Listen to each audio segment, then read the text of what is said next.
As you can see, the original frame has started to rejoin the earth. And you might ask, you could have used that. I'll just give you an example here. Grab this tail light. See? That should be moving.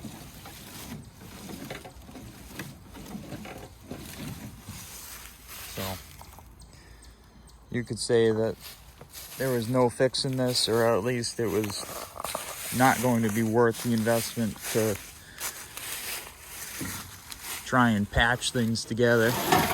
As you can see, these are parts of C-pillar for the quarter panel, because they don't make convertible quarter panels.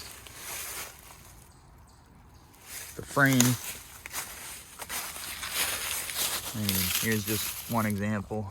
So if you kind of take that trend right there, which actually in this case, this was the failure point that took the car off the road. This imprint right here is actually where the brake line had, the brake line was the body mount for quite a few miles until the brake line failed, and then the car had no brakes.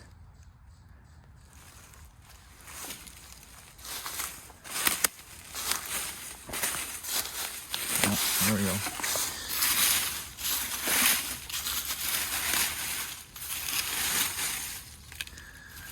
So this whole area is one big patch. There's another big lawnmower blade, or whatever that started as. So even though the front end of this frame was in pretty good condition, there was just no sense in doing all this work to bring the car back to factory and have a real crappy foundation. Here's the driver's side quarter panel. So in the beginning, I did come up with some options of repair, none of which were good. And because of the condition of the trunk, I had to go with option A. Actually, option A and C and B and D. So the only reasonable place to intersect and use the coupe quarter panel was to go straight across in this direction, keeping as much of the new quarter panel as possible. And later I would find out that, well, the new quarter panel was not so perfect. Well, you might ask, but you could have taken the quarter panel off and fixed it, because all this is good. Well, is it?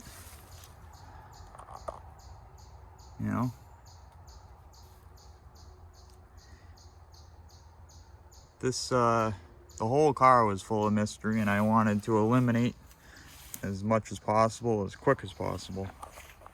There's no way that you're gonna go over that and have any sort of luck. Here's the front of the rocker. You can see the original galvanizing that was done, and it was, it was fighting the battle, but it was losing it quick. Here's another big spot. Wouldn't have been obvious. And then when you get back down to the rear of it, there's the wheelhouse for the rear. You're not going to patch that. And then the wheel arches.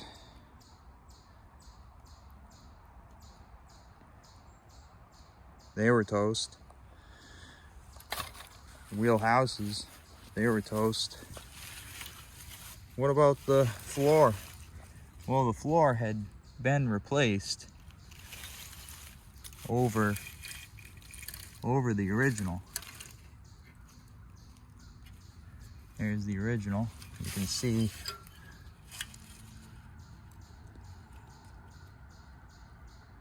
there it is. But that's not just one. Oh, there, now you can see it. That's two. So the car had a floor replacement on top of a floor replacement. So, keep everything the way it should be. I had to surgically disassemble the car, and keeping a lot of the original structures in big chunks so that I could actually have reference and put it back together. So then things got worse because it's a convertible. So here is one example. This is a channel, the Z channel, that goes inside of the rocker panel and connects the A pillar to the B pillar. And this is after I sandblasted it. Oh, that looks fine. No.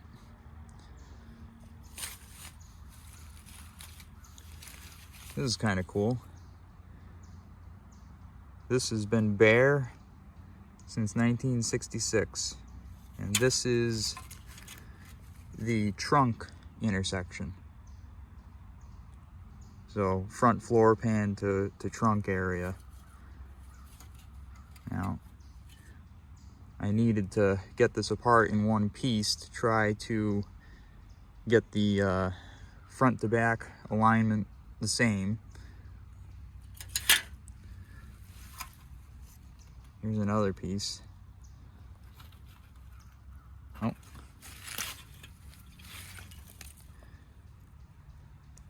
Just totally gone. Here we have 3 boxes. These are all about a foot tall.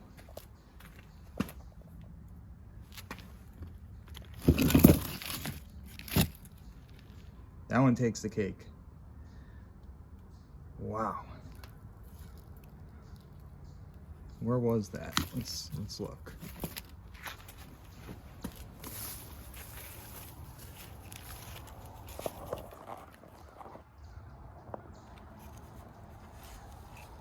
Is this here?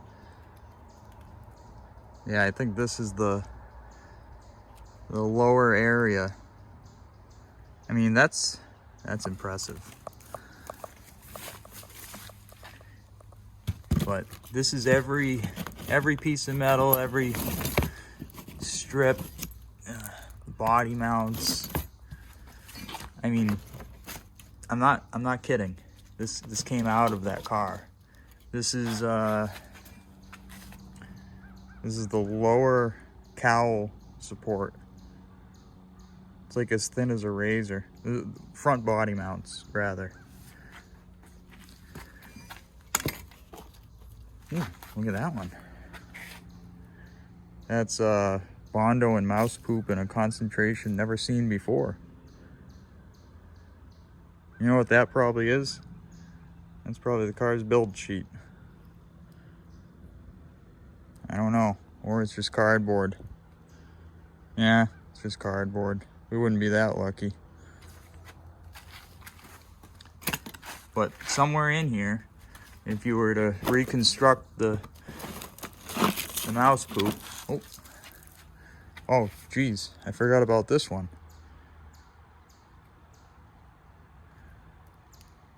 That's 2 inches thick.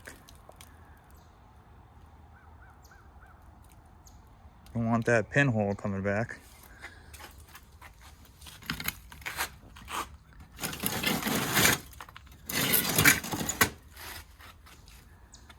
This is passenger side, I guess you call it lower B pillar. So this part, it does come on the quarter panel, but it doesn't intersect or have the right angle because, you know, aftermarket.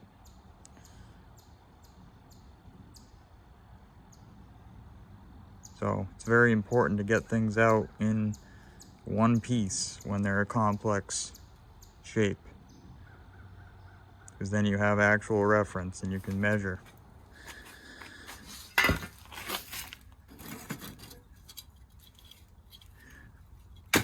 So this box it's full. Those are all the pieces, not these. These are all the pieces that made up the 66 Chevelle. I mean, I've fixed some crazy rot in cars, but this took the cake.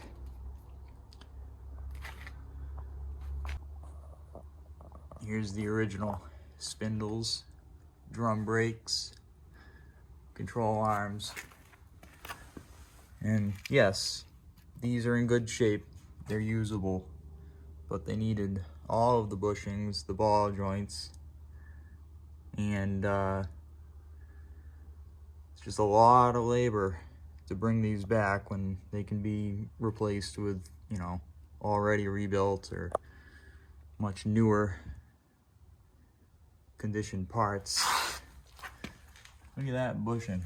Let me get some light here. Oh, geez, where are you going? That one's fine.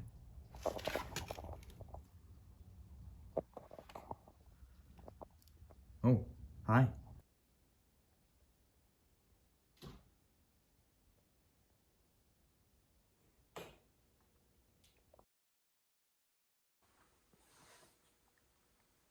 And here it is in the flesh. I'm in the final stretch here with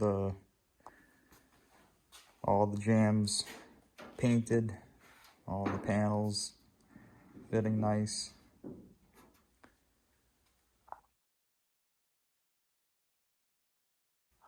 All the controls, the wiring, everything except for a radio connector.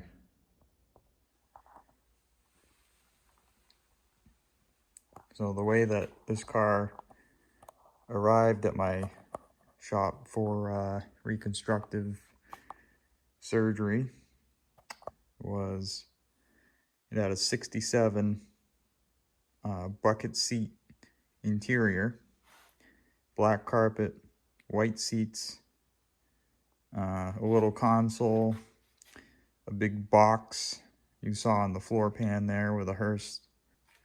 The dash was painted blue, tops of the doors were blue, the convertible top was white. So after decoding this car and speaking with a man that has a car that was built just a couple after this one, very similar configuration,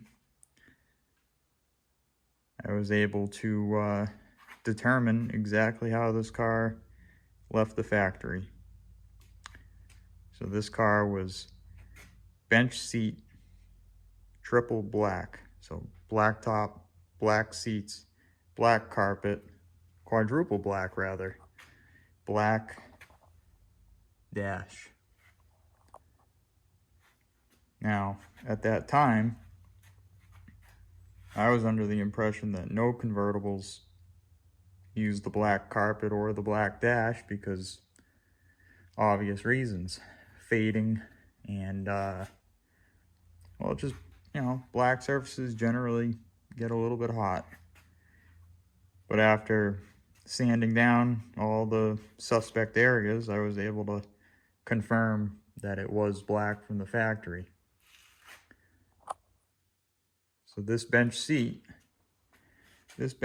took me about a year to find. Actually, the man that has a sister car to this car, he found it listed for sale in Wisconsin.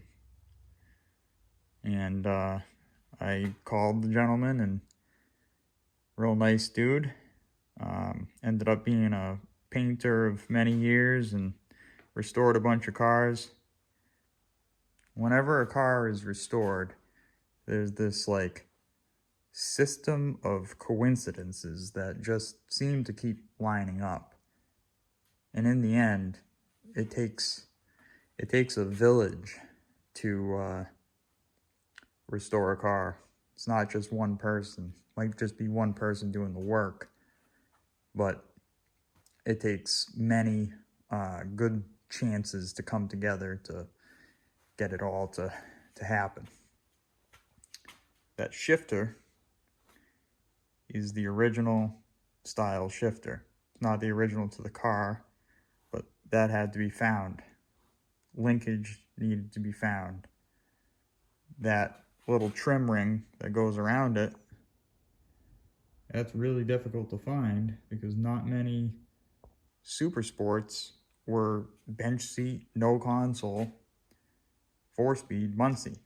So that part is more commonly found in an El Camino. You know, the kind of Chevelle that ends here. The gauge cluster has been fully restored. I did not do that, but man, what a job they did. And for the starting mileage on this car, I went with, Pi. It's the original radio.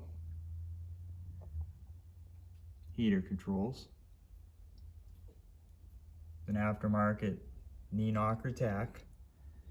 The hole in the dash there had been covered up and filled with Bondo, but that also helped to identify the car. And on the top of the dash is a factory clock, because normally that clock would be in the dash or down there on the console. So in this configuration, if you wanted that, that's where it went. Today, it came to life.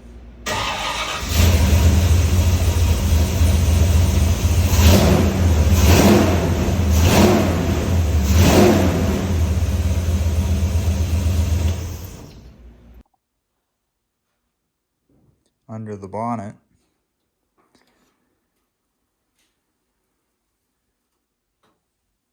we have a 396 big block Chevrolet engine. Now, the front drive, you'll notice, is a little bit newer than the car. So this engine is actually a 1969 block. And the original engine to this car would have been a solid lifter 396.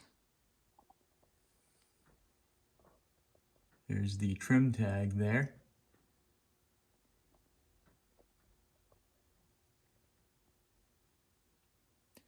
I've made a few changes in here. There's a Pertronix ignition system in the distributor, and I tried to keep everything looking the way that it should. There's an aluminum intake with a Holley carburetor. It has headers, and it has roller tip rockers. So I had to put a spacer under the original style dripper valve covers. But for the most part, it's an optimized 1969 engine. The transmission is original, numbers matching to the car. The rear end is. The radiator was toast, so I was able to get a correct Harrison radiator, the correct shroud, and because I was using 1969 accessories, I have the 7-blade, I'm sorry, forgot how to count, a 5-blade direct drive GM fan. So it should cool pretty well. The brakes in the front have been converted to disc brakes just for a safety factor and driving with modern cars and traffic. Disc brakes are just, you know, a little bit of extra assurance. You'll have to excuse the state of the engine compartment here because I had just finished putting these fenders back on. The hood, final adjustment on the doors. I had to do some work in the jams. You're gonna get some of that on these big jobs. So I'm quite excited to be nearly done with this project, and I'll be very happy to release it back into the wild. So under here, everything is pretty new, but not really. It's just restored the way that it would have been. In doing this car, I was going with the mentality of it was a really slow day on the assembly line and they could take extra care. See those markings on the drive shaft? I found those underneath layers of grease, and instead of leaving the drive shaft bare, I painted it to kind of look bare. So in the reassembly of this car, all of the areas that it had rust and the problem areas where it gets created, they've been addressed and bolstered with seam sealer, and just generally this car is sealed up much better than it would have been. So I've got a day or two worth of block sanding in 400, and then the paint goes on. This color, Marina Blue, it's really nice. It just glows.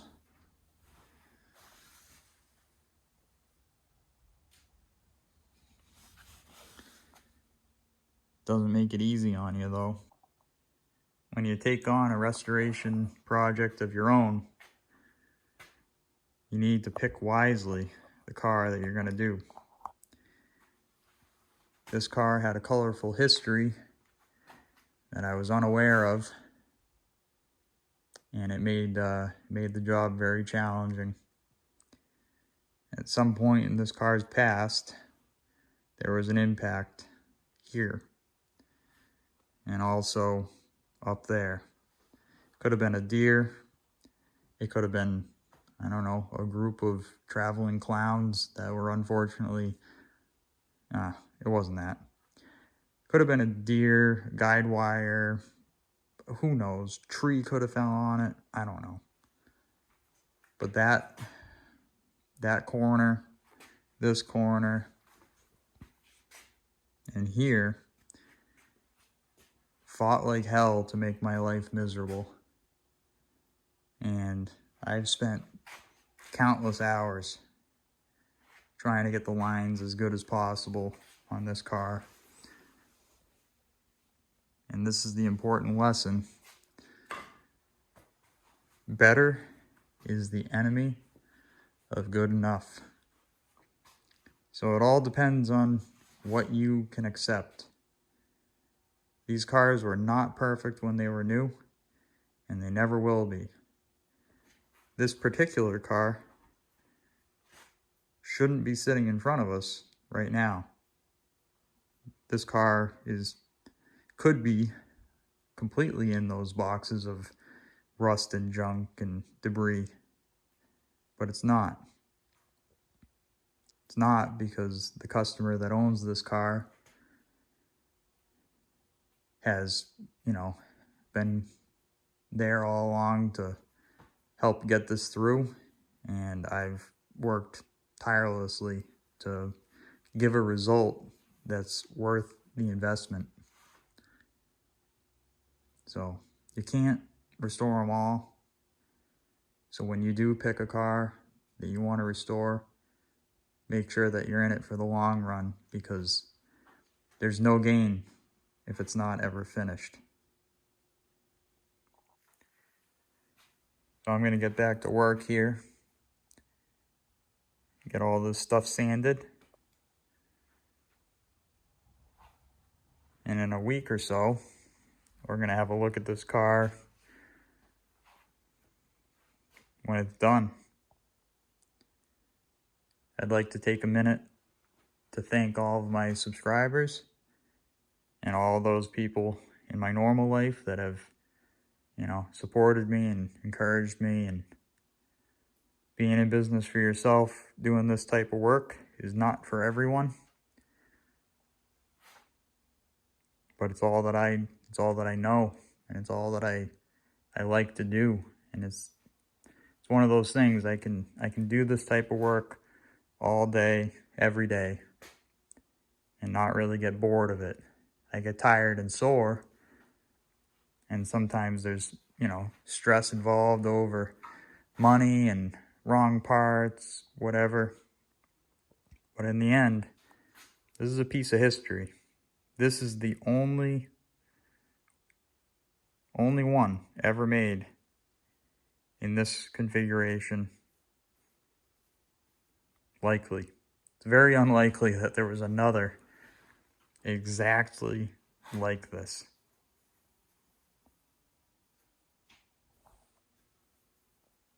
There's been a fly stuck in that light for days. I told him it's not the way out, but he doesn't listen.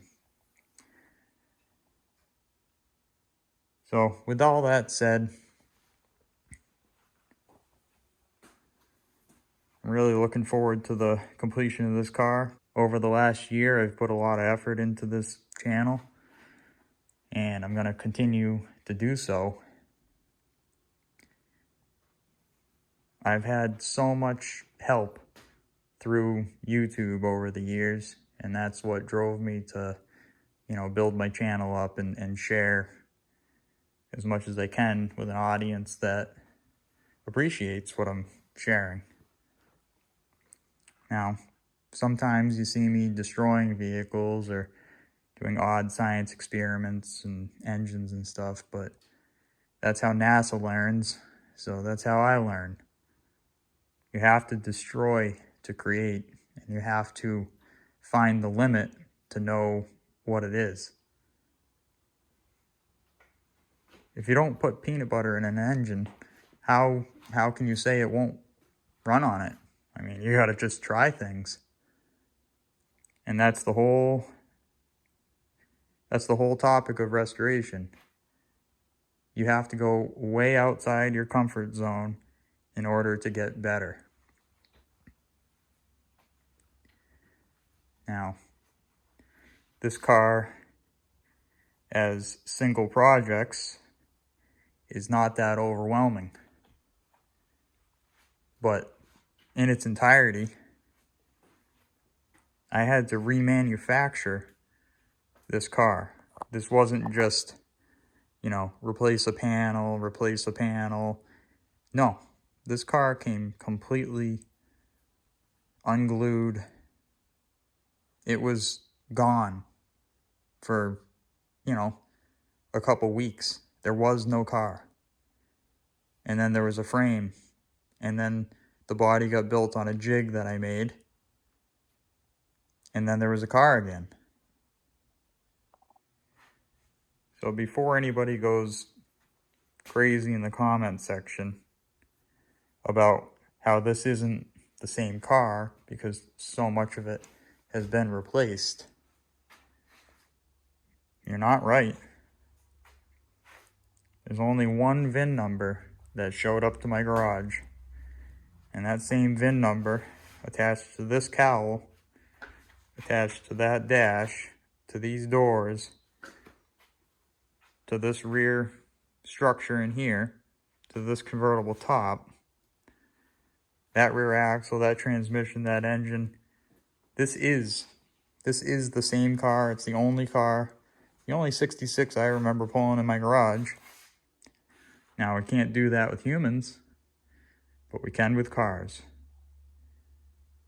So that's what makes this so great to me, is that this car has been reborn. How many cars out there get 2 lives? Because even though this was a 1966, this car is really brand new. So thank you for all that support what I'm doing here and enjoy what I put out for videos. I'm excited to show you this when it's done. And I'm looking forward to the next year ahead, as I've got some real interesting projects and ideas to share. So, thank you, and have a great day.